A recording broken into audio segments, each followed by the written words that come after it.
In this video, I'm going to discuss about the override all discount restriction function in CodeWrite. This function is especially helpful when you want to disregard the discount restriction set up for the products as well as the front-end installation when processing individual codes. You can confirm that a product has a discount restriction once you go to Product Settings from the side panel of the page. Select the brand, for example, SmartPad Pro Test Products. Then the collection, let's use Roman blinds for now. And per product, you can view if a discount is allowed or restricted on product or options. These are the products that I will show you later in this video. This function also requires permission to be activated per user.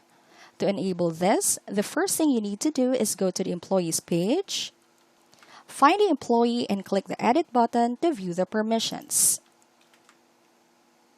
So once you're in here, click Show Inner Permissions, select Codes, and then tick on Override All Discount Restrictions.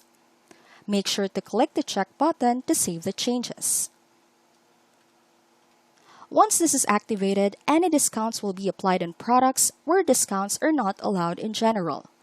To show you how this works, let's go to the Codes page.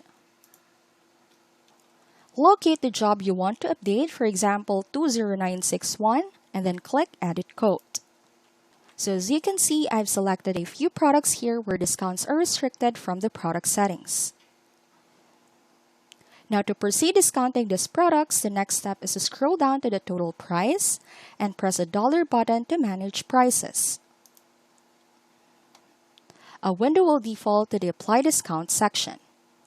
Once you're here, you will know that the Override All Discount restriction is switched on since a message will show up at the top of the table indicating that all prices are forced to be discountable due to your setup.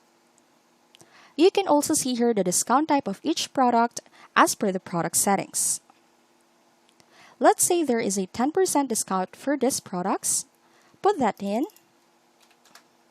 Then check the boxes of those products and click Apply Discount.